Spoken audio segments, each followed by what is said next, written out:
اذان کا احترام۔ بیٹی مریم، ٹی وی بند کرو، اذان ہو رہی ہے۔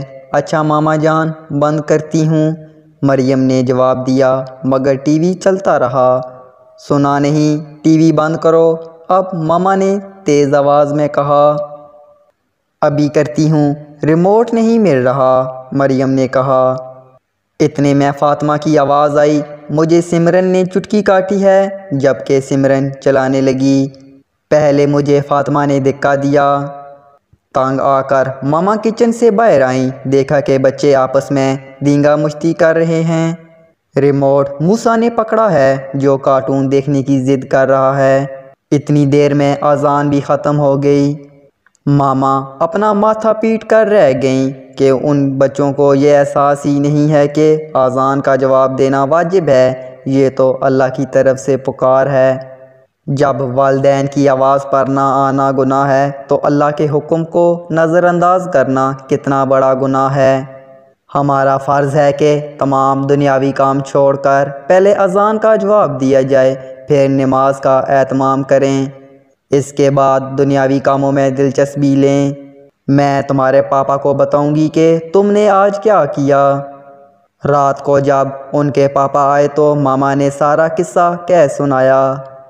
پاپا نے بچوں کو اپنے ساتھ بٹھا کر بتایا، پیارے بچوں، دنیا میں سب سے زیادہ بلند ہونے والی آواز اذان کی ہی ہے۔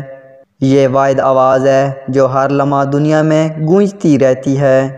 اس کا جواب دینے والے پر فرشتے رحمت برساتے ہیں، اللہ تعالیٰ کی رحمتیں نازل ہوتی ہیں۔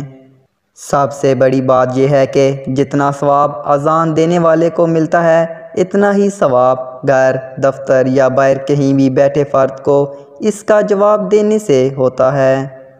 پاپا نے انہیں ایک تاریخی واقعہ بھی سنایا۔ خلیفہ ہارون الرشید کی بیوی ملکہ زبیدہ نے مکہ شریف اور مدینہ شریف کے درمیان حاجیوں کی سہولت کے لیے ایک نہر کھدوائی تھی۔ خلیفہ وقت نے اس کا نام نہر زبیدہ رکھ دیا تھا۔ جب ملکہ زبیدہ کا وصال ہوا تو ایک معزز عورت نے ملکہ کو خواب میں دیکھا اور پوچھا، تیرے ساتھ خدا نے کیا معاملہ کیا؟ ملکہ نے کہا، اللہ تعالیٰ نے مجھے بخش دیا۔ اس عورت نے پوچھا، کیا نہر زبیدہ کی وجہ سے؟ ملکہ نے کہا، نہیں، اذان کے احترام کی وجہ سے۔ مجھے ایک مرتبہ سخت پیاس لگی تھی، میں نے خادمہ کو پانی لانے کے لیے کہا۔ جوں ہی خادمہ پانی لائیں، اذان شروع ہو گئی۔ میں نے پانی نہیں پیا بلکہ اذان کا جواب دینے لگی۔ بس یہی نیکی میرے اللہ نے قبول فرما لی اور مجھے بخش دیا۔ دیکھا بچوں، اذان کا احترام اور جواب دینے پر اللہ تعالیٰ اپنے بندوں کو کتنا بڑا انعام دیتا ہے۔